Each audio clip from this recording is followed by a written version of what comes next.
Welcome to the Boldest You podcast. I'm your host, Carrie, and I'm thrilled to bring you real conversations with bold women and men. In this podcast, we dive deep into their stories, exploring what drives their courage, shapes their vision, and fuels their desire to leave a lasting impact. These are honest, vulnerable, and inspiring moments that celebrate what it means to be bold. Let's discover their legacies together. Happy New Year, Boldest You podcast listeners. Thank you for all of your listening this last year in 2025 as I started the podcast and kicked it off. It has been so fun to share so many stories over the last year. And as we go into 2026, I'm excited to share more.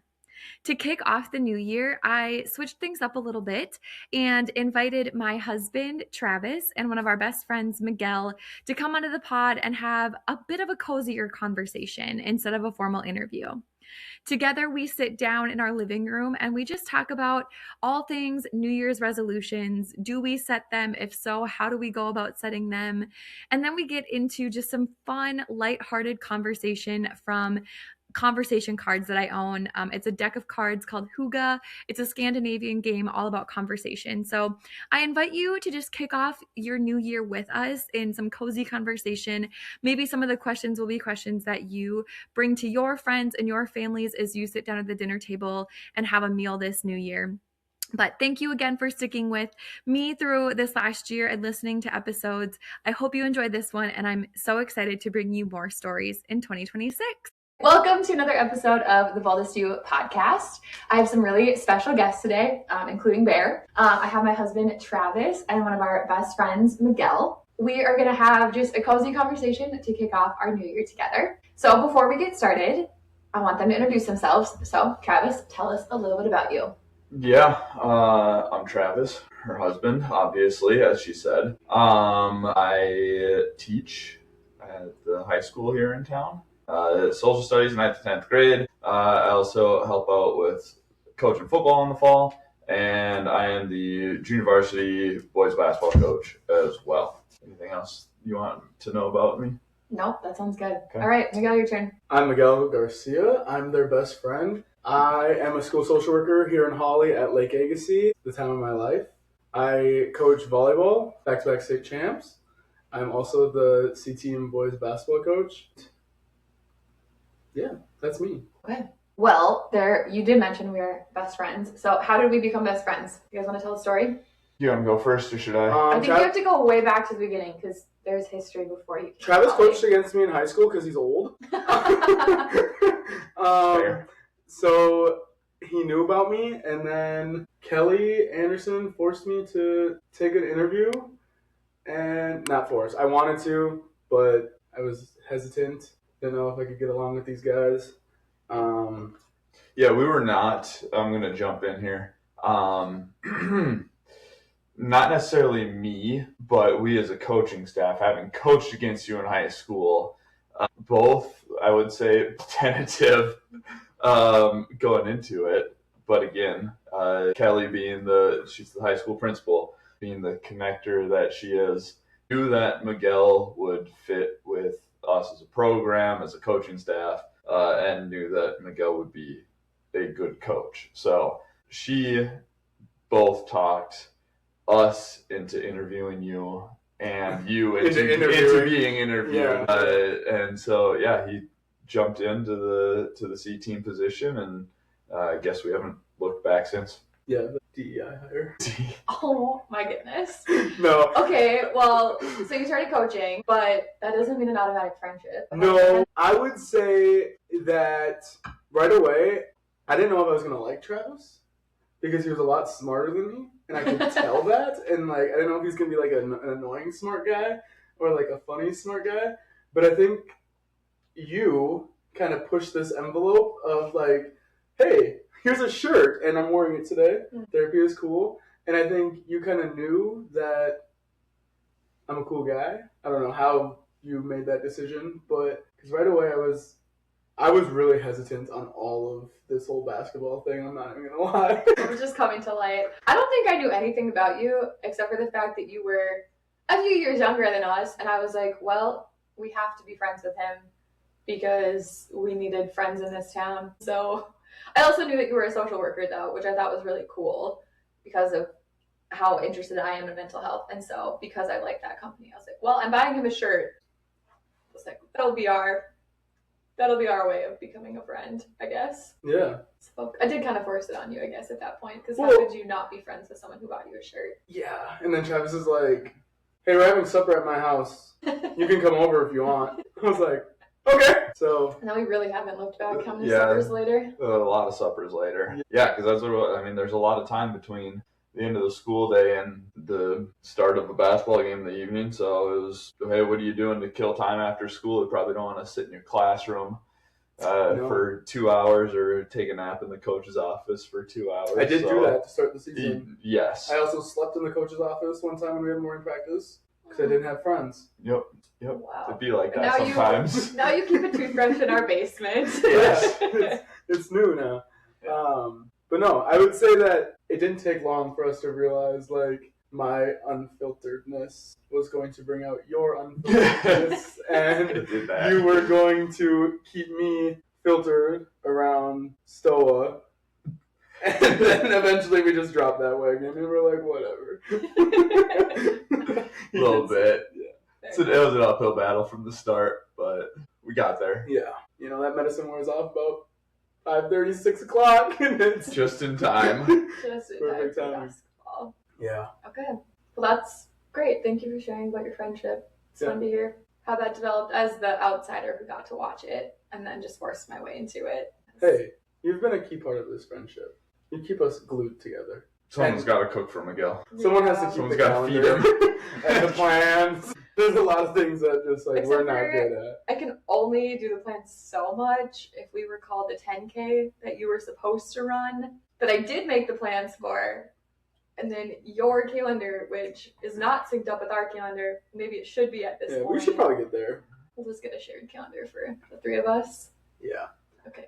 I will also say I knew it was real, our friendship, when Bo was like, "Hey, Mom, is that the guy that lives in Uncle Travis's basement?" Yeah, this is my oldest nephew. How old is he now? 10. So, saw Miguel at the park one day, and it says, "It's the guy that lives in my uncle's basement." And it was then real. you officially hit roommate status. Yeah. Okay, well, we mentioned the 10K that you were supposed to do, that Travis and I actually did do. Yeah. Shout out to you guys. Yeah, actually, shout out to us. Yeah. And obviously today is the last day of 2025, so we have to reflect on the year because that's important to do. What were your favorite parts of 2025? What are things that you just look fondly on? Winning state championship was great. Tell that more for our listeners. Well, the volleyball team won in 2024, and then we came back on a completely different roster and the same fight, same mental toughness that the girls had, and the excitement for the season, and we were able to do it again in a, what's the word? Dominant fashion. Yeah, in a fashion that not a lot of people could keep up with us, and it was just a ton of fun as a coach, as a fan, seeing these girls grow, all of the players grow. That was probably a highlight. And we did the math. It was dropped only 9 sets all year. Was that what it was? Yeah. Right? So Does that mean lost only 9 sets? Lost Yes. 9 sets. Wow, Yeah. that's impressive. Yep. Yeah. And 2 of them were in the state. In the state championship game. Yep. There's that. Had to make it dramatic and interesting, you know? Yeah. We had to make people think that we could do it. I would say another thing that highlights is I got into a master's program and I finished my first semester. I'm trying to catch Travis's level of education here. He did remind me the other day that I will now be the one with the lowest amount of education of the three of us. It's okay. Someone had to be there. I guess so. I'll take that title. It's okay. Other than that is just growing up and not having another year of maturity and life decisions. Didn't have a lot set for it. Jack, what about you? Oh, some of the highlights. I think maybe the most fun of all the highlights was going to Glacier. Do your listeners know about that? No. Okay. So we took a trip in June to Glacier, Carrie and I, for 5 days. That was a long 9. 5 days. We were 9 gone for days? 9 days. We travel. Okay. Well, I've never been a math guy. All of my students will tell you that. So, yeah, going to Glacier and doing a lot of the hiking out there was an absolute blast. I think I could stay there forever and not be upset about it. In retirement, if money was no factor, I think I could do it. You're gonna live in the woods. Yeah, I would live in the woods. Interesting. Yeah. Not same. Yeah, right. I'll live in the Ketone next to the woods. In a very nice cabin. I mean, I could do that. Yeah, live adjacent. But so going to Glacier, a big highlight there. He didn't fight a bear. I was really disappointed. Did not have to fight a bear. Thank God. Close once. That's my only wish for your trip. Yeah. And to Yeah. get back safe, of course. Right. Yeah. Well, otherwise we don't tell people about fighting the bear if I lose. You're right. Other highlight was finishing my master's That program. was clutch. Master's in history. It was, not to sound like a nerd too early in the podcast, too big of a nerd too early in the podcast, but I did really enjoy it. Of course you did. Had a lot of really good classes. It was all history, so there's 9 history focused classes, a variety of topics and dates within that. So those are the 2 big things. Am I leaving anything out?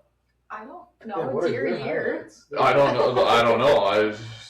This is a big one. This is part of the reason that you're in my life. I know. Am I forgetting I'm your anything? memory. Yeah. You know. I turned 30, so I survived another year and another decade. I also went to Hawaii. That was That's did. right. I forgot that was in this calendar year. Yeah. Well, yeah. So going to Hawaii was just like seeing a completely different aspect of the world, and the wilderness and all of those things. So that's like my Island my time, man. Yeah. Nothing like island time. Traveling's the best. I would agree. Yeah. Like when I went to Vancouver over our 10K. Yeah. Yeah. Vancouver Island's also beautiful. I'm sure It's it like is. the Christmas Hawaii because it's got like pine trees. And Oh. it's, Okay. It'd be Yeah. good if you went. Christmas Yeah. Hawaii. Okay. It's on an island. Sure. Sure, I see. Surrounded by water. It's That is what More an Christmas. island is. So instead of palm trees, it's like Christmas trees. Sure. Okay. Fair enough. Yeah, I would agree. Glacier is high up there. Seeing a new place, mountains, beautiful water, not getting eaten by a bear, which I was definitely afraid of. I don't know if I was more afraid of the sharks in Hawaii or the bears in Glacier. Definitely the sharks in Hawaii. Yeah, I think so. No question. Which is way more illogical, honestly. Like, we had a higher chance of seeing a bear on a trail than we did of seeing a shark. Yeah. But that's just how our brains work. The Disney Channel DJ show with Miguel and our friend Macy, that, like, might be one of my top 3 moments of my entire life experiences. Because I was a Disney kid. I still am a Disney kid. That was amazing. That music... And like we have like we're all over 21, so we can drink. We had like one drink. One drink and, the like, entire night. Like left sweaty and Yeah. just no voice. I think I got like 21,000 steps in like the 4 hours that we were there. It was amazing. From dancing. Yeah. So I really hope that they come back. And if they do, I will be going again. Maybe Travis will join us. It's just Nope. an experience, bro. I understand that, but as somebody who was not a Disney kid, as you say, just not my cup of tea. Never has been. Guess you won't see me on stage. I will not. Yeah, how did that not make your top moments? Being on stage? Well, mainly Singing. because like the beautiful girl in the front row, like that just ended. Saw her. He kind of got his heart broken. Like, That's we fair. smiled at each other. I All of our sang to her. listeners, Gail is single. Yeah. So, Shout out. Shout out to all the single people. Yep. So I And mean, if you're that girl from the Disney show, yeah, Reach out. Well, maybe she'll be there next year. Yeah. We just got to get there earlier so that we can also be front row. Hey, I got on stage. You did. And You we were- forced your way on stage. Hey, you want something to happen, you gotta make it happen. Right. So yeah, those are good moments. But now a new year starts tomorrow. Do you guys set New Year's resolutions? I mean, like hypothetically, yeah, just because like that's what do you What mean you- hypothetically? What do you mean Yeah, hypothetically? How do you hypothetically set a like I resolution? said it, but like, am I like, You don't hold yourself to it. am I like real about it? I don't know. Give an example. Like people set the goal of like working out in the new year. Hypothetically, they want to do that. They don't actually do that all the time. So it's like a hypothetical goal. Okay. Like So it's you not. set like hypothetical. Yeah, things like that if you it want to happens, do. like Yeah, But well, you're not- absolutely. I might get more fit this year. Or Yeah, something like that. like- I'm not gonna like, cause like I feel like the new year, new me, new goal thing really just like is a disappointment when you don't hit it, and then like you're like, well, I'll try again next year. And if you just like set a hypothetical goal, like, oh, I want to be more fit this year, like, and then like, oh, do more fit thing. Not saying that's my goal, but like I will say I do have a goal this year is to finish college in 2026. That's so a good goal. That's not hypothetical. That's a real goal. Like you're enrolled in classes. Yeah, we can make it a smart if we wanted a smart goal, but yes, that's gonna happen. See, like I just like think about things like in 2026, like I want to be more social, but like hypothetically. But you don't think about like the logistics. Of that. Like okay. That's so I don't really want to go out, but like if I do, like okay, you know. Okay, Trav, your approach? I am generally not a goal setter. I have things that I need or want to accomplish in mind, which I know is like kind of setting goals. But we talked about this earlier. As a teacher and as somebody who has forever, my life has revolved around the school calendar. So too does my kind of like goal setting, quote unquote. So it's one of those things that my reset happens during the summer, like school year ends, and maybe like getting into that like April, May. But in April or May, you kind of start thinking ahead to the next school year. And it's like, okay, what were the things that I liked during this school year? What things do I need to change? What do I need to update? Going into next year, we're like restructuring our like social studies department, not majorly, but my role in it. So like I have to build out, instead of just having 1 year of U.S. history, we're going to 2 years of U.S. history. Nice. So I need to be planning out like next year's freshmen, they're getting U.S. history 1. Next year's sophomores are getting U.S. history as I have done it. So like over the course of that April, May, and through the summer, I'm thinking about like classroom stuff, and probably June and July, I try not to think about things at all. Like I just try not to think. Brain turned off. But then getting into August, like, okay, what's this school year gonna look like? What things do I need to do? What things do I need to be thinking about? So yeah, not really ever a SMART goal per se, but having that mindset, it's like my life goes August to July or September to August, not January to January. Never has. That's fair. But also it sounds like your goals are a lot more career driven than personal then. Like you don't set a ton of like personal not related to your career goals or like intentions hypothetically as Miguel would. No, I don't think about, I don't know. It's like if I want to, just to go back to like be more fit, like I'm just gonna go do it. I don't need to set that as a goal for myself. Because then you set yourself up for disappointment if you don't.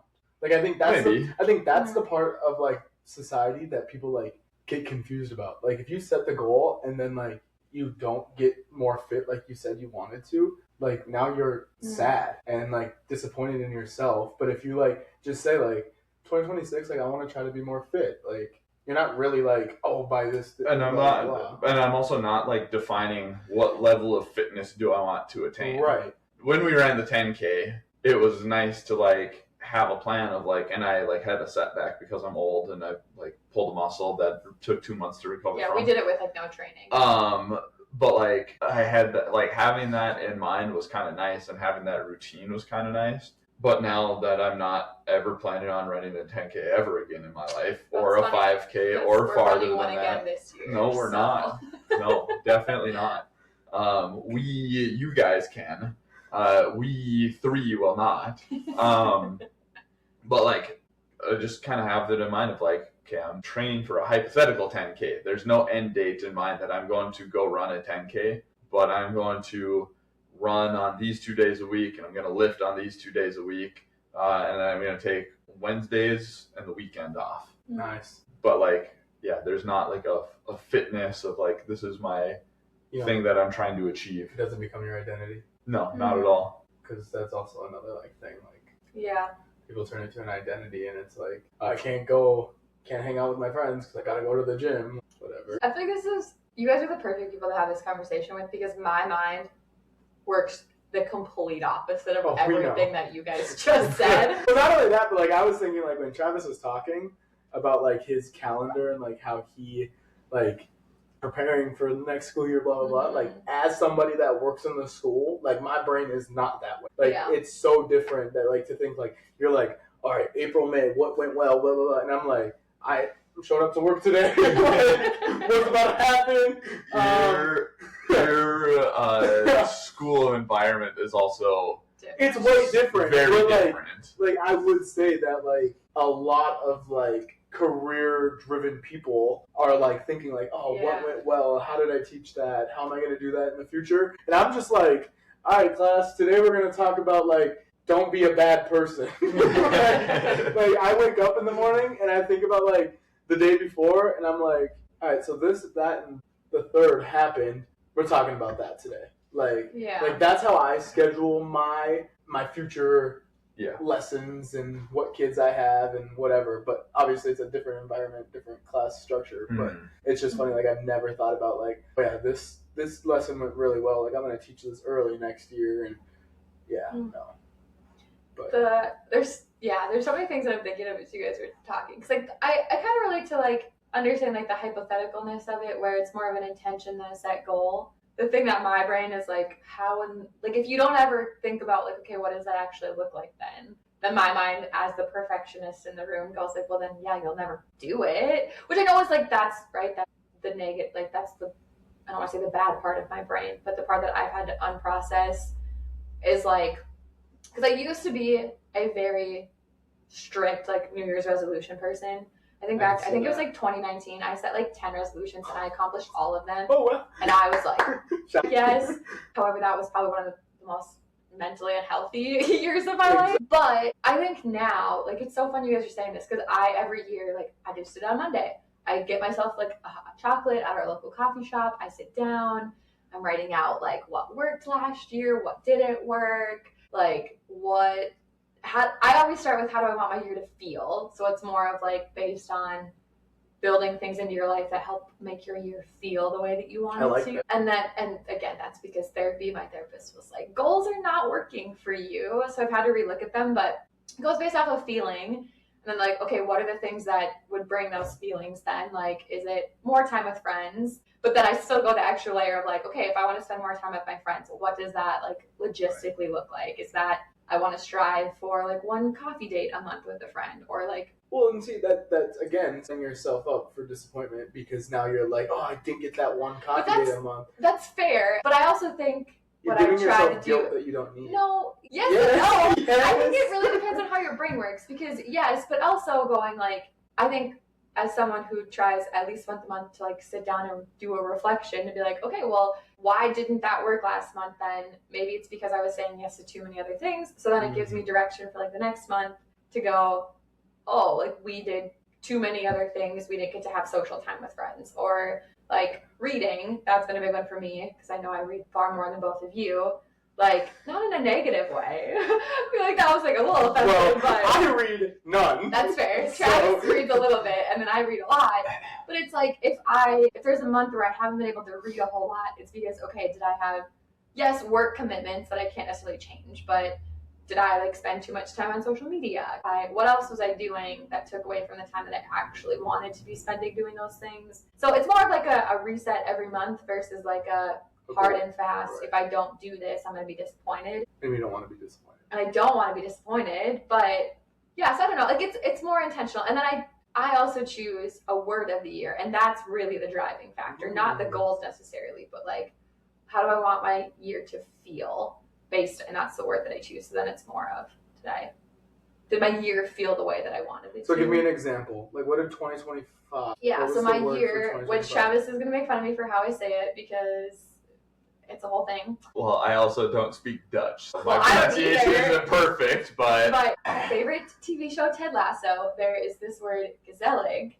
And it essentially means like cozy, comfort, embracing those moments. And that is the word that I chose for 2025. So it was all about finding more like coziness and comfort and like joyfulness. And so the categories for me, because again, I go like 10 steps where you guys maybe would have stopped at that, were like relationships. So what am I doing like with friends or our marriage and family?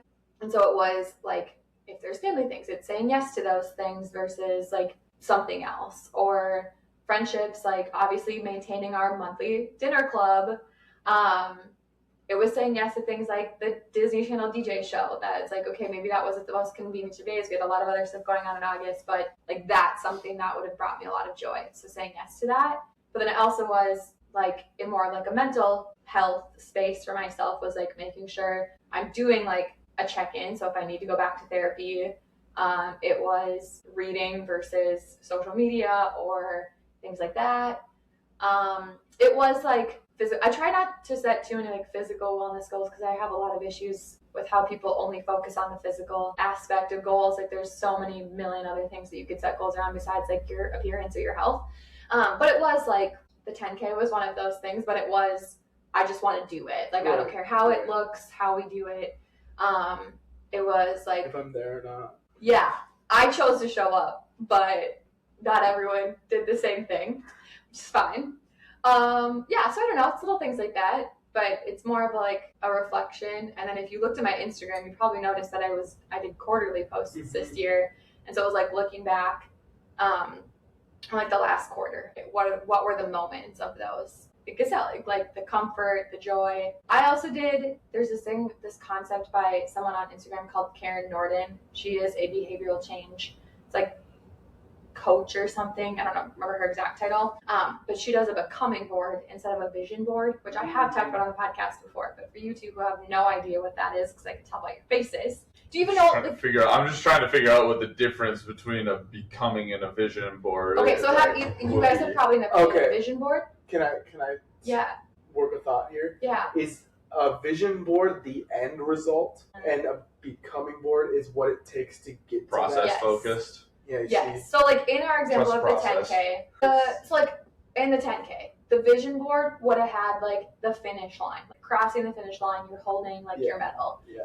The becoming board would be like showing up every morning, like putting your tennis shoes on and going for a run outside. See, I knew what that was about. Yeah, and her whole concept of the becoming board is that like you said at the beginning of the year, these are the things that it's going to take. So it is kind of adding in like the steps on like your hypotheticalness, like it's adding in like what are the actions that it would take to get to that end goal. And then you like throughout the year are supposed to, like I did it, I just made albums in my phone, but like you actually like take pictures of you living out the things. Like so like if you're going for a run, like take a picture of your shoes on the pavement, like essentially proving to yourself like you have taken actions. And so essentially, if you don't get to that end goal, like you're still satisfied with the progress that you made, because it's not about the end goal; it's about the progress. So it's flipping it into like a different mindset. But then so like throughout the year, I would add things. It's probably why like I joked that I took way more pictures this year of like random things, but it was because I'm feeling like those albums with these moments that satisfy like what I wanted my year to feel like. So it's just interesting. One of the things I want to do in 2026 is try more vegetables. So, not setting a goal to eat more vegetables. Yeah. Did you hear that? If a vegetable is like a new vegetable is presented to me, like in my head, I'm gonna be like, well, might as well try it. Like that's how I think about like my goals or like my New Year's resolutions. Like it's more so like, I want to go to the gym more. So if I have like downtime, I could go to the gym. Like, but I'm not like pressuring yourself into it. Yeah. I should try some more vegetables, some new foods, whatever. Like, if it presents itself, I'm gonna try it. Like, I should go hang out with my friends more. If they like say like, hey, let's go out. Like, all right, whatever. Like that's how I think about like a new year. Yeah. Keeping yourself open to opportunities. Yes. Yeah. Yes. That I maybe have shut off the previous year. That's fair. I don't think there's a right or wrong way to do it unless you are guilting yourself into things. Like the new year, new me. So many people, I think. Done by January. Yeah. And then it's like, why do you have to have a new you? Like, what's so wrong with the person that you are? See, that's the thing. Like there's certainly, I think it's okay to say, like, you want to add things into your life, or like look back at your last year and be like, oh, I did this too much. Like in my new year, I want to spend my time in a different way. But the concept of new year, new me, like has never made sense to me. Like, why do you have to change who you are just because it's a new year? And the fact that you said like the new calendar year doesn't really mean anything to you, I think is also interesting, that we put so much pressure on January 1 being like the reset day. And as someone who likes routine, likes the calendar, I do love a fresh start, but like there's no difference between today and tomorrow. It's Wednesday versus Thursday. But it's like it's interesting that your year like resets differently, or like the actual calendar date doesn't have to actually matter, but we all make it matter. Right. Randomly. So okay, well you mentioned you want to eat more vegetable or try more vegetables. Are there things in 2026 that you guys would want to, not saying goals, because we've clearly aired out that goals are not always things, but like at the end of 2026, what is something that you want to look back at and be like, oh, that would be really cool? Whether it's like you traveled to a different place, or you tried more vegetables, watched new movies. I don't know. It could be a million different things, but is there anything coming to mind? I want to read a book. Just one book? At least. Well, you're in the right household for that. So I've bought in 2025. I'm going to buy books was my thing. So I bought a couple books in 2025. Okay. I'm like LeBron. I read the first page and that's it. So I do want to finish a book. Okay. If I have the time. I'm not going to force myself to do it. If it doesn't happen, I'll probably think about it again next year. But yeah, that's probably something. A book. Yeah, just one. All right. It's not something I've thought about at all. So I don't really have ask a Travis good in May, answer. because that's when. Yeah, we'll circle back. Yeah, ask me in May. Maybe I'll say finally making my way through the Edmund Morris Theodore Roosevelt trilogy that I've had for 5 or 6 years. That I'm still on page 130 out of 3 books. I'm gonna read my book before you finish that. Okay, bet. Go ahead. All right.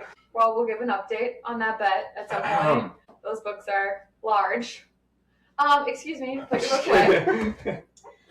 Okay. Well, good. Well, maybe next year when we do this conversation, you'll have come up with all sorts of things that you did throughout the year. That'll be fun. But okay, well then, to just enter our new year on some light, fun, or maybe deep conversations, we're gonna do conversation cards because I love them and I forced them on both of you. Your favorite? There's a wonderful game called Hygge, which is Scandinavian for it's all about cozy conversation and pleasant company, and I think that you both are pleasant company, apparently. So we all have cards, and there's 3 questions on them. You only have to choose one, but that person, you'll read it off, we'll all answer it, and then we'll go. So I will start. So our question: what invention has had the greatest impact on human culture and civilization? Don't look at me, bro. I'm not. I want to look at you. You answer first.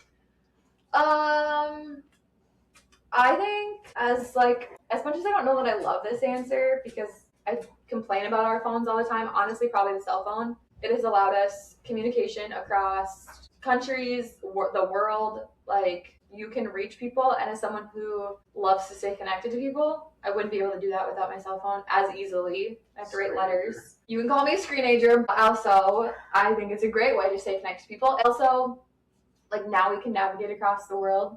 Like, before you had to use a map, or maybe not. Now you can know exactly where you need to go. It's given us ways to communicate with people, like translator apps if you go to a new country. It allows us to manage our calendar if you are a calendar person. We can document our lives through photos and video. So I think the cell phone, as much as I hate saying the cell phone, because they have made society very unhealthy, but in the sense of like, they get overused and people are not always the kindest. But I do think it would be really hard without them. Do you have an answer or do you want me to go? I want you to go. Alright, so my answer is very different here. And my answer. there's no way that I'll steal your answer, especially not for the same reasons. So my answer actually comes from reading a book called A History of the World in 6 Glasses. Which was a really good book that I got to read during my master's program.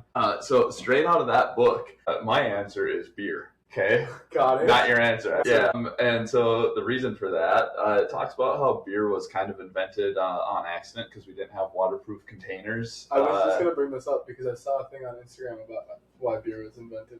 So I was going to ask about it. Yeah, so like we didn't have a true waterproof container, so moisture gets into the wheat and then it starts to ferment. That's the whole chemistry process, right? So it's a very simplified version of beer compared to, of course, what we have today. But the creation of beer allowed for ancient civilizations to increase their caloric intake through drinking, and then that increased caloric intake, like for the biological reasons, leads to longer lifespans, and it leads to increased fertility. So literally people live longer and had more kids, allowing the world population to expand, which then of course just leads to the growth of all of these other different civilizations, the expansion of civilizations. People need to spread out more. People need to create other things for survival. So there's just a long there's a long list of reasons that domino effect just goes from there. But that is why I say beer. 2 guarantees in the world: the sun's gonna rise, and Travis is gonna say something nerdy. God almighty! Boy, oh boy, you lost me after the chemistry part. Spoken like a true history teacher with that answer. I am who I am. Yep. That's great. Okay. Yeah, great. Well, bring us home, Miguel. Okay. I have a non-serious answer and a serious answer. Okay. Good. Okay. Which one do you want first? Serious. My serious answer is medication. I am not a med pusher, but I think meds are something that are such a benefit to the world when they're needed. When they're abused, obviously not. But to be able to take a form of medication, like to benefit your life, is so great, accessible to be able to have. And like even like asthma, like people with asthma, like being able to take that inhaler, like it's a different form of medication, but like all of the things. So medication's one is my serious answer. I think it's great and it makes me live every day. My not so serious answer is sliced bread. Yes. It is top notch. The concept of slicing bread, whoever, I don't remember who came up with it, I'm sure. Betty White. I bet you did. But to be able to cut that bread, actually, now that I'm thinking about it, toast is pretty good too. So the toaster. No, because the toaster was invented But slicing the bread and like to be able to put, you can toast it on a non-toaster. Sure, okay. So like sliced bread is probably the best. Interesting. Yep. Love that. Yeah. Sorry, no, like sliced bread is great. That's fair. Okay, Trav, your turn. Okay. Do you want serious or fun? Yeah, it's up to you, boy. All right. Well, I don't want this to be targeted, and we can all answer both sides to this one as well. But what is the plus side of being in a relationship, and what is the plus side of being single? Don't want it to be targeted. I'm not going to name names here, but you can start. Yeah. I will. I would love to start. Okay. Plus side of being in a relationship. Having a built-in best friend, as the stereotypical phrase goes, that I don't love, but it is true still. Except because we're not married. Best friend. No.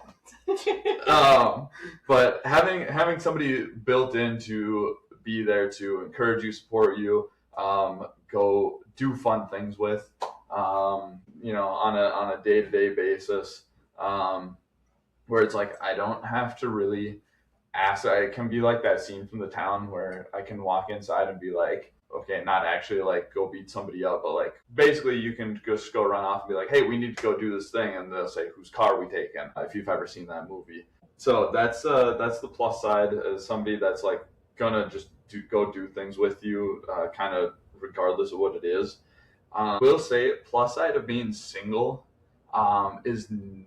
was in past tense on that one. Never having to think about somebody else's schedule. You can just like at the drop of a hat, you can just go do whatever you want, and just like there's no worrying about somebody else's schedule. or wants or needs, or like we got a dog that walked out of the frame a little while ago. Like I didn't have to think about a dog. I didn't have to think. I didn't have to keep a calendar because there was nobody else to think about. Now I will say I do like having somebody else and a dog to think about. But that was one of the pluses that I would say to being single. Miguel?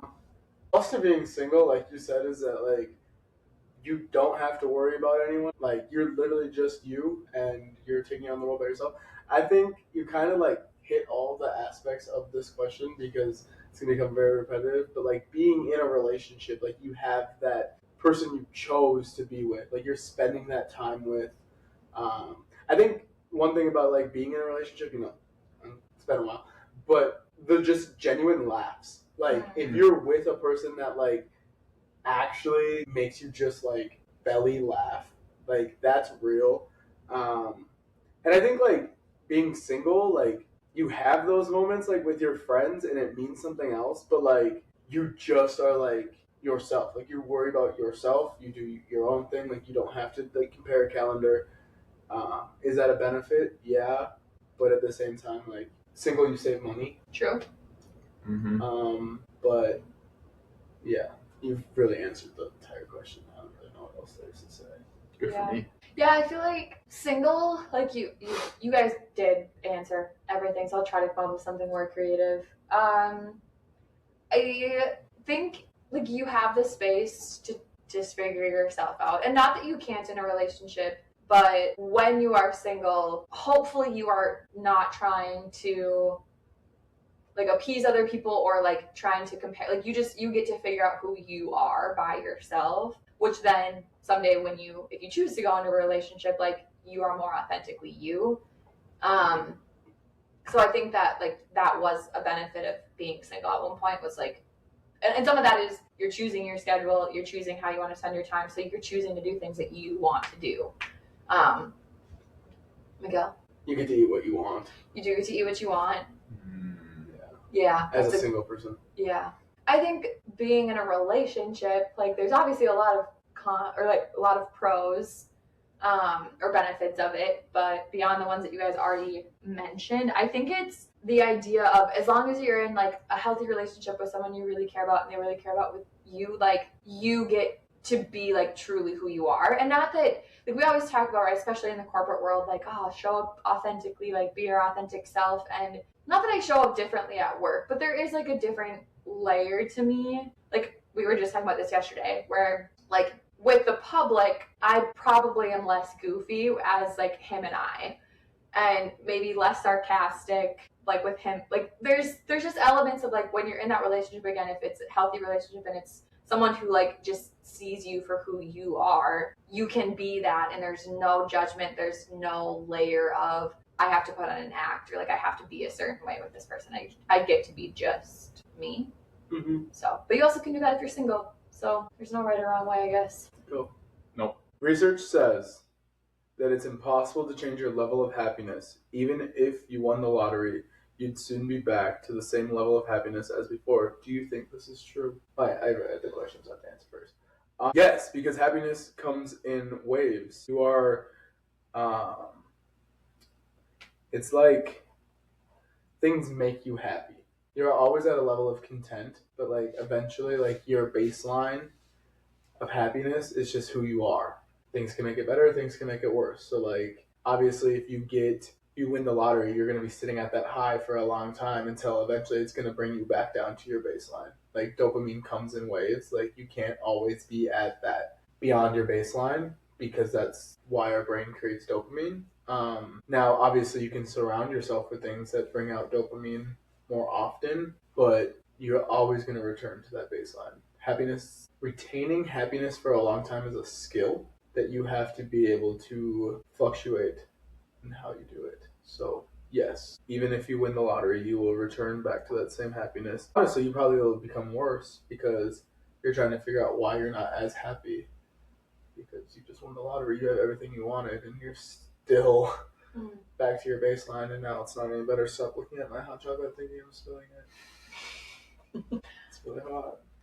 I think as a general rule, yes, you're gonna return to the same level of happiness. But I think that the consistency at which you are happy is going to increase, because the lottery, I think winning the lottery, as long as you're like responsible with the money that you win, is going to eliminate a lot of your stresses. Like if you think about the way that money or lack of money can cause stress, like mortgage or student loan debt or any other, car payments, all that kind of stuff. Like you can wipe a lot of that stuff out by winning the lottery, and now it's like that one less stress trigger that you're not thinking about as much. But also that's like fake happiness because it's reliant on money.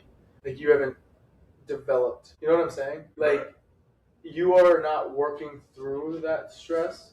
You're becoming like reliant. It's like back to like the medication thing. Like if I take my medication, I'm gonna be happier because I struggle to find happiness without it. So like because you have money, you have that ability to bring in happiness, because without the money, you struggle to find something that makes you happy. See, but I'm not talking about like you're just reducing stressors, is what you're saying.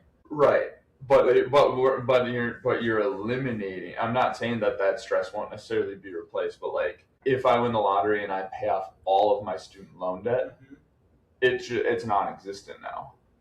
Right. And so like, yes, would I maybe become stressed by something else? Like probably, but a lot of the financial burden. But that happiness is only going to be there in the moment of you like eliminating your student loan debt, and then eventually you're going to come back down to your baseline. You know what I'm saying?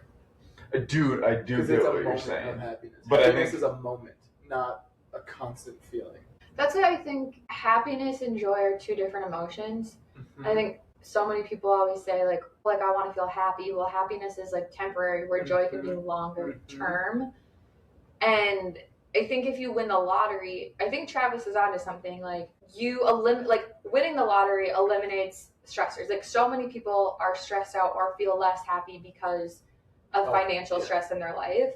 And there is studies to show, like people say like, oh, we can't buy happiness up until $500,000. Like that actually isn't true. Like there is research to show up to $500,000. Like money can have an impact on your level of happiness. After $500,000, that's when it starts to show like it doesn't impact it. So I think that's what Travis is saying, is that like that initial period, it is impacting your happiness because you're eliminating something in your life that is, or you at least have the power to eliminate something that could maybe negatively impact your happiness. But then, Miguel, what you're saying is almost more of that joy aspect where like happiness is fleeting, where like it's going to come and go based on like the dopamine hits, which if you have the lottery winnings, you might be able to get more often. Like you might be able to do things that give you a dopamine hit more often, like taking a trip or buying an expensive vehicle or like whatever that is to you. But then like long term, like you're always going to probably come back to like a baseline. Or like for you, like you just said, meds, which are not accessible to everyone, or even therapy cover. Like there's certain things that having money does give you access and privilege to that maybe without it you wouldn't be able to have. So I don't think that like, I don't think directly like long term winning the lottery is going to make you a happier person. But I think within the first couple of years, like you're going to be able to make lifestyle changes, or you're going to be able to like eliminate some things that maybe up until that point have caused you a lot of stress or have impacted like the way that you're able to live your life. But then in 3 years, like that's now your new norm, and you're not going to win. I mean, you're not going to win the lottery multiple times, but hopefully, like Travis said, if you manage your money well, like these winnings are going to be able to be a financial income for you for a long time. So then like you adapt to a new normal. So your level of happiness maybe is higher than your old level of happiness, but like you're still going to have a baseline that you come back to that is going to be impacted. Like just because you have money doesn't mean there's not going to be things in life that make you struggle or make you upset, or like you're still going to have grief in your life. Like there's going to be a million things that impact that, but like your baseline might change based on a few years of an impact from like a new financial status. Interesting. Okay, well then, on the topic of money, if you had enough money to retire tomorrow, what would you do for the rest of your life? If I had enough money to retire tomorrow, I would travel, but I would go to places where we could bring our dog. Like, I would travel to a lot of places, but I'd I also think Bear would like, get on a plane. no, that's what I'm saying. So like, where the hell are you traveling? We're road tripping. Like, I would do more road trips where, like, traveling with a dog is. You could take a ferry.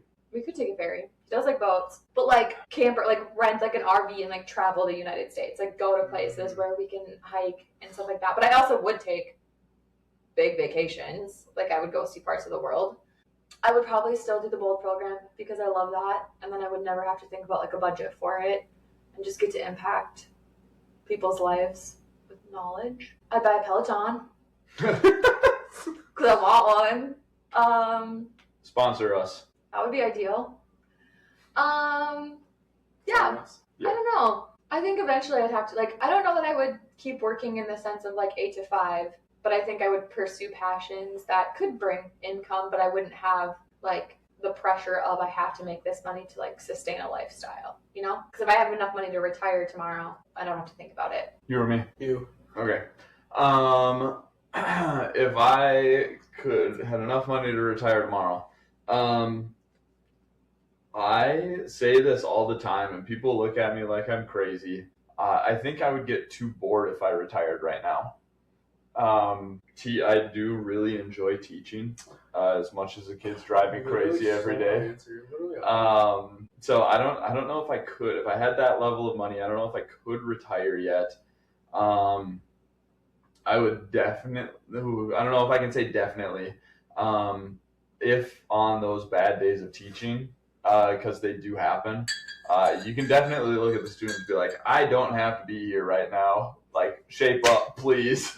Otherwise, I'm just going to not be here tomorrow. Of course, they have to like me, and some of them probably don't care and be like, see ya. But so I think I would have to keep working for a little bit, and I would reserve some of those, like, during the summers. I think I'd be gone. It would be like, let's go to, like, you work remote, or actually, well, I mean, But if we're both we are both retiring, like, we're going to Alaska for 2.5 months, or we're gonna go to Hawaii for a month, and I don't know, somewhere else for a month. Pick a place, any place. But like, Throw a dart. Throw a dart at the map and see where we go. But and then I think I think it would be a lot of travel, a lot of big trips. There's a long list of places that I would like to go before I die that I probably should have chose a different profession to afford to go to all of them. Dreams are dreams. Or I think that I'd have to keep working for a little bit, but maybe we'll say retire young still. Well, my answer is kind of like yours. I would continue to work, but there would be signs that I have the ability to retire. Yeah. Like, take a week off here, end up in like Singapore. Singapore. Do you know where that is? In like Asia. Good enough. Yeah, thanks. Like, I wouldn't feel comfortable leaving the ability to impact like our students at the age I'm at now. Like, I don't feel like I've done enough to earn that retirement. Now, trust, like, I've done enough. But I feel like there is just a lot more that like I can do, even if I had the money to retire. So I always tell my students, like, if I had a lot of money, there would be signs, but you would still see me. You know? Yes, you would. Like, I just feel like I would guilt myself like that I can't do it. So I would basically do the same thing. Yeah, I feel like it's a concept in that question of like retire tomorrow versus like if you just had enough money that you didn't have to work. Right. Yeah. The concept of retiring, I guess, is that you're not quote unquote working anymore.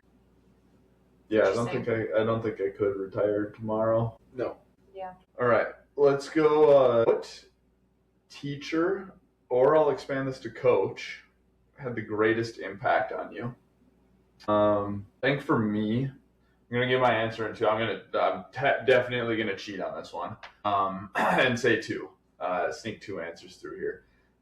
So I partially am a teacher because of one of my social studies teachers. His name was Haugen.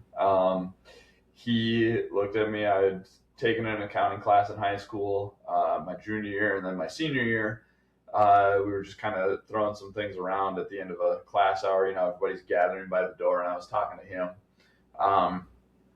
And it said something about going to school for accounting, and he looked at me and said, Travis, you can probably go and do accounting and do just fine and do fine for yourself, have a successful career. He's like, but at your core, you're a teacher. It's in your blood. You know what it is, you know the ins and outs, and you have the ability to do it. And before I even walked out of the classroom, the bell rang 10 seconds later. Before I even walked out of the classroom, I was like, yep, he's right. I'm going to go be a teacher. So I haven't looked back. But one of the other teachers that I really looked up to was Blaine Risfit. He was my basketball coach from 8th grade to 10th grade. He was the JV coach in Pelican. And so I played for him for 3 years in a row and built a pretty good relationship with him. And then I just saw in the classroom how he worked with students of all abilities and knowledge, that I was just there were a lot of things that he did that I really wanted to emulate, from a teaching perspective, from an impact perspective. So, and then also as a coach, I do try to kind of emulate him. He was the defensive coach. Now I'm the defensive coach, which sometimes shows that I'm in charge, and sometimes it doesn't. But he's a big reason why I do a lot of things the way that I do. Miguel? Carrie? Oh, okay. I believe, there's probably two. One, 9th and 10th grade, our history teacher, her name was Mrs. Larson. She made history fun. That was very important in her classroom. It's not. Not everyone loves to learn facts. That's why I don't teach memorization of those things. Yeah, but she just made it so interesting, and just the way that she led her classroom, she made you feel like she actually cared about you and that you were there for more than just to learn. And she's someone that I don't necessarily stay in touch with her, but I still am friends with her on Instagram or Facebook now, and just getting to see the impact that she continues to make on her students.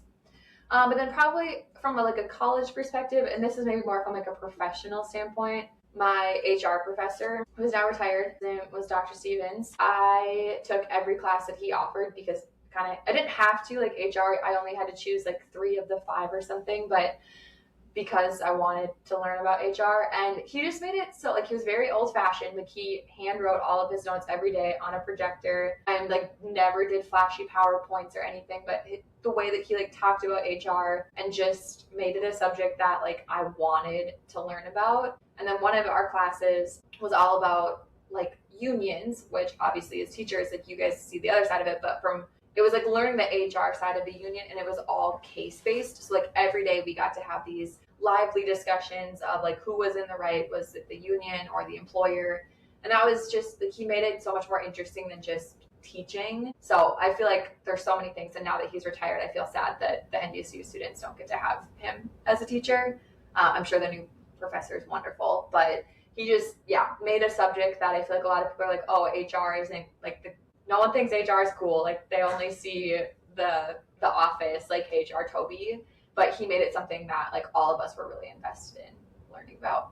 Teacher-wise, I would say that growing up, I had a handful of teachers that understood who I was as a kid and how I was raised, and kind of really just let me figure it out with the support of them. Hold me accountable, make sure I'm understanding what's going on, whatever it may be. I had a lot of teachers that at the time I really probably hated, but thinking back at it, the teachers that were toughest on me, I'm probably the most grateful for. I had a 7th grade teacher, her name was Lana Palm, and I'm pretty sure she's the one that kind of pushed the envelope to the school that all right, this guy, there's something going on with his ability to read, write, comprehend. It's just not clicking. I did not like her in high school, but if I could reach out to her and thank her, I would, because she was somebody that didn't let me slack, didn't let me make excuses. She always held me to the highest standard of like what she knew I was capable of. I remember one day we had to read our book reports, and you guys know that I don't read. Shout out to Ethan Holm for doing my book reports in 7th and 8th grade. So I would read the book report to the class, and Ethan had written it, but then I would turn in my book report that I had wrote from his, and he or she like held me after class one day and was like, something's not adding. Like what you present to the class and what I am reading is not the same. And then she found out that I was paying my classmate to do a couple book reports, and then she found out like there's something not firing up in the brain, and so she kind of like pushed the envelope, like look into this. We butted heads a lot. She was a great teacher though. She also gave me a typewriter because like I got my Chromebook privileges taken away for watching basketball highlights, and so so she gave me a typewriter, and I had to write a couple book reports on a typewriter. Obviously, like all of the coaches that also taught, they were always in my corner growing up and whatever it may be. I will say that like for a while in my life, like Kelly Anderson was somebody that I felt like I owed gobs of gratefulness to. She fought a lot of battles for me, and I think that's kind of what drove me into like my career today. Is granted everything I've grown up through, but like just knowing like there are adults out there that don't care where you're from. They want the best for you, and they'll fight battles for you, and Kelly did that, and I'm grateful. I mean, she's the reason I'm in Holly. She won't believe it or will lie about it, but I wanted to follow whatever motion she was pushing, and so I'm here. Travis, I know you did this on purpose because like you love coaches and all of those things, but Ron Orn, he just passed away. He was like the dad that I didn't get to grow up with. He sacrificed so much time, and like just the impact he had and care of like this kid is trying to show passion in something. I'm not going to take it away from him. And beyond just being one of his basketball players, like he cared about like where I was going to sleep at night. He cared about how I was getting home, sacrificed his time from his family for me to trap myself in a gym in the hardest times. He was always there. And I think that's kind of what drove me to be a coach ultimately. Like, yeah, I get to work with all of the kids that have shitty lifestyles at home, but at the same time I get to like go into the gym and impact kids that may feel like their lives are normal, but at the same time like not be able to process some things or not have somebody that they can open up to. And I feel like that was kind of like a nod to him because, he never pushed any envelope, never talked about anything, never held how I was raised against me in any aspect. Like he always reminded me like what you work for is what you're going to get. And so, like granted, we played with low numbers and I got to get moved up and be around him a lot more than I wanted to be at times. But I'm forever grateful to have him look over me and just have that aspect of like, he's somebody that cared and I want to be that person. So that's why I am who I am today. Yeah. I feel like a lot of teachers and coaches probably do what they do because they had a teacher or coach in their life that impacted them, which is like, as someone who works in corporate America, yes, I've had those great impacts of a teacher or coaches, right? But I think it's so different, like for those of you that actually do it every single day, to recognize like you guys are now those people for other people, which is cool as like the outsider to get to see that and like the impact. I think it's like hard for you in like corporate America, like you're an adult. Like, yeah. Like an adult being told by an adult, right? Like we're adults like trying to guide kids, and like kids think they can make their own decisions, but like when you have somebody that is looking out for you, like, and they know that, like, it's, just one of those things that's different. Like it's not, and I think, we see it in the news every day. Like there's people that take advantage of their power or their role and make nasty choices, and like that's just a terrible stigma to like being somebody that is coaching a girl's sport. Like it's not easy. Like you're constantly like thinking about like what are people gonna say if I talk to this person extra long or whatever. But like to me it's like this is just who I am. Like was growing up in a world that like adults cared about me, and that's what I want to make sure like every kid that I impact feels. One day they come back and they're like, thank you. Yeah. That was a good question. It's my turn? I think it's your turn. Oh, great. Oh, I don't want to make it. Okay, what's your favorite way of wasting time? You have to go first. Oh, yeah. Taking a nap. Superpower. Yeah, taking a nap. Short and sweet.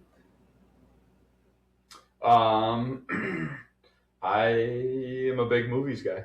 I'll say that. Movies, TV shows. I am a notorious rewatcher of movies and TV shows. For example, before we started recording this, I just had Fellowship of the Ring on in the background as I Don't was feel like, bad if you've never seen it, because I had never seen it. and if you've never seen it, watch it. And Or take a nap. Miguel will be watching it one day. Or taking a nap. No, you will not be taking a nap. We will make sure of that. So, and it's something that I'm really good at is sitting around doing nothing, having something on, probably a comfort show or movie. I'm laughing because you were saying you're really good at sitting around doing nothing, and I am the opposite. I'm really bad about sitting around and doing nothing. I'm getting better after 5 years with you, or almost 6 years. Wasting time? I don't know. Like, my default is reading a book, but that's not wasting time. That's a good use of my time. So I guess it would be like it's not wasting time. That's good, productive time. Okay, I can learn things from movies or TV shows that I watch too, though. Like, so that's not wasting time. Yeah, that's what I'm like. I don't think so like if it's not wasting time. So it's like what's a way that you use unproductive time? She's gonna argue. Rest is productive. That's what we're trying to teach the world, because there's a lot of type A perfectionists like me that don't believe that rest is productive. Anyways, to answer the question, I would say it's either reading or just watching like a show I've seen a million times, like New Girl, or Hallmark movies. You guys would think that's wasting time. Hallmark Christmas movie. That's my real answer. You can punch that one in for wasting time. Okay, well, we're probably coming up on time, so we'll end. I just ask some rapid fire questions. You guys can answer these, and I won't, but I'll try. I don't have my notes in front of me as I usually do, so let's see if I can remember. What is your beverage of choice? Margarita. Wait, alcohol or non-alcohol? You can answer both. A margarita. Old fashioned, if we're going that way. Otherwise, love raspberry brisk. I really thought you were going to say black coffee. That's interesting that you didn't. I also love black coffee. Large quantities, by the pot. By the pot. Yeah, that's fair. Okay, what's your favorite way to unwind? I think you guys kind of answered this already, but... Yeah. Taking out. Reading, movies. If you could hear your friends gossiping about you, what would you want to hear them saying? That I'm extra. All right. That I'm like, gotta be center of attention. Because sometimes I feel like I just gotta be heard. And I know it. That's just who I am. I'm loud and I'm proud. Okay. Great beard. I don't know if that's gossip. That's like a compliment. I don't, I don't know. What else? What you want me to say? Oh, he's so nerdy. I would take that as a compliment. That is a good point. Okay, well, I usually ask people what they want their legacy to be, but I'm not going to ask that one to you both, because eventually I want to do like this is a real episode, but to do like a deeper episode that's not like this. So instead, we talked about 2026 and how I pick a feeling. How do you want 2026 to feel? Go. I'm thinking. Think faster. I want it to feel new. I want to do things that are new. Like, whether that be new vegetables, new experiences. I don't want to continue to repeat things that I've already done. Even though they make me happy, I want to find new happinesses. So new is how I want 2026 to feel. But not a new you. No, hell no. I am me. Just new experiences. Okay? Give you a lot to edit out here. How do I want 2026 to feel? This is why I pre-read the cards. Yeah, questions. This would have been a lot of science. I think I want 2026 to feel adventurous. And I don't think Adventure is out there. I don't think that Oh boy. I don't think that like the last year or whatever like hasn't been adventurous, but like going through the master's program for 14 months or whatever. You did it in 14 months, bro? Come on. That wasn't my choice. I'm just saying, you could have done it in 9. I could have. But anyway, I think doing the master's program limited opportunities for adventure. And I don't think that I need to like necessarily go anywhere new or like necessarily experience new things that I've never experienced before. but just like continuing to go to Buffalo River State Park, explore our backyard, explore some of the new trails. I keep talking and maybe not even joking so much, but joking about like bringing a hammock out there and going to one of those back trails kind of off the beaten path and just like bringing a book and the dog and hanging out there, like just because I can. That even though you're sitting there reading a book, like that's adventurous in my brain. So I think that's going to be my choice. All right. I like it. New and adventurous. My word is courage. So I'm going to try things that get me out of my comfort zone. Oh, we're good at that. We could help. I was like, all of this, it's going to work out well because we're going to try new experiences. We're going to adventure. And I'm going to be the one who is along for the ride and trying new things. Okay. Well, thank you guys for coming on the podcast. Hopefully it's not the last Hopefully time. don't disappoint. 87. That's all we got to beat. And hopefully we have a great year. So cheers to 2026. See you next year. Adios to 2025.